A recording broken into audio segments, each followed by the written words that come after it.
Apocalypse Dough is really good fun, and I didn't know if I would be able to say that because I've never played Fortnite. Until now, I knew absolutely nothing about Fortnite, but I do love The Simpsons, so I decided to give the first episode a watch, and I'm really looking forward to the rest of it. I will explain what happens in this first episode, and I will also make it very clear where I don't understand certain things, but at the same time, things were explained so well, and I think they did a really great job with this. Apocalypse Dough is the first episode of the Fortnite and the Simpsons series. I think, at least according to IMDb, this is only going to be a 4-part series, and this first episode is about 5 minutes in length, so it seems like it's maybe just going to be the length of one episode released in multiple parts. And this first one, I will be honest, for the first about 2.5 minutes, I was thinking I'm not going to be able to follow this. I probably won't watch any more because I just didn't know what was happening. It actually starts with Kang and Kodos, and they beam up to characters from Fortnite. I don't know if those characters are significant. I have no idea who they are. If you can tell me that, please feel free to share that information. And then we had this demon character, and I was thinking, what is this demon? Is it significant? Do I need to know about it?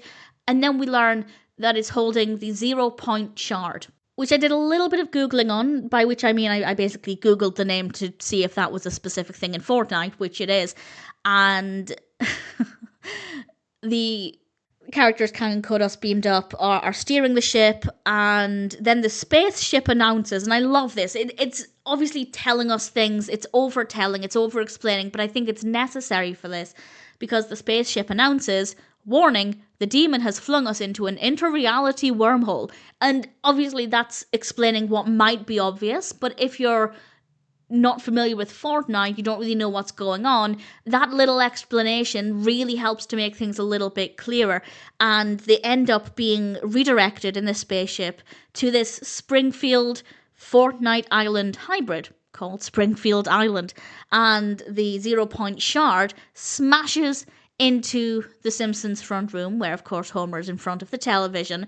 And what I really love about this as well is that Marge calls through from, I think, the kitchen, and gives a good description of what this shard actually is and how dangerous and powerful it is. She heard that on the radio and was able to tell Homer, if you find a shard, this is really dangerous. So I like that we were getting that very brief, clear description that this is a really powerful thing. Again, that might be really obvious if you play Fortnite. I'm assuming it will be obvious. But if you're a Simpsons fan and you have no other knowledge of what's happening, that's a really great way to explain things. Yes, in a general episode, it might seem like over-explaining, but for this crossover, I think it worked really well.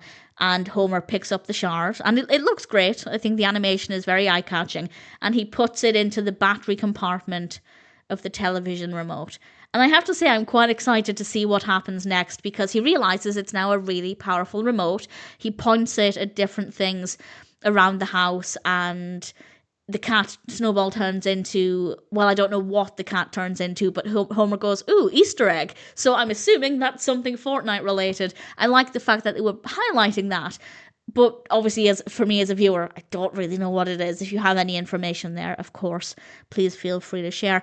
And Homer goes outside, he goes walking, he turns things into other things. He turns the tree into a bowling ball tree. He makes coins come out of the parking meter. The fire hydrant becomes a chocolate fountain. And then he goes to Moe's. And I also learned that there's a drink in Fortnite called Slurp, because all of the Duff beer signs have been turned into Slurp signs, which, again, it's something that I picked up on, didn't know anything about, Googled, and got a better understanding of. There may be other things that I've missed. There could be other potentially obvious Fortnite-related things that I haven't picked up on that may mean things to Fortnite fans and not to me. And I think with that in mind, it's definitely something that I imagine somebody would get more out of if they're a Fortnite fan. But I'm really pleased to say that you don't have to have any knowledge of Fortnite to be able to enjoy this. I did think that would be the case, that I would need more knowledge for the first about 2.5 minutes. But once Homer came into it and we learned a little bit more about this 0 point shard and the main narrative of putting it into the remote control was established, I realised that actually, while there may be things that I don't pick up on, there may be jokes perhaps that don't mean anything to me, I can still follow it and I can still enjoy it, and I'm really pleased with that. The ending is very abrupt, to the point where I do feel like, and this is just my opinion, I do feel like they've created an episode and they've just chopped it up into 4 parts. I could be wrong. Maybe my opinion will change on that as we go through the next episodes, but it does just feel like with the abrupt ending, they created a full 20-something length episode and then just decided to chop it up randomly. So maybe that's the case, we'll see. But I watched this, I guess, as an experiment to see if I could understand it. Not only did I understand it enough, but I actually really thoroughly enjoyed it. Again, I'm sure there are things in this that I haven't mentioned that will be significant if you're a Fortnite fan.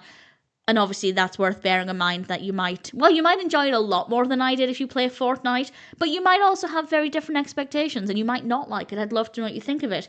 I had a lot of fun with it, and I'm actually going to go and watch the 2nd episode just now, which is currently released, and I hope they are as clear and easy to follow as this one. I think the concept seems really interesting, and I'm keen to see what happens next.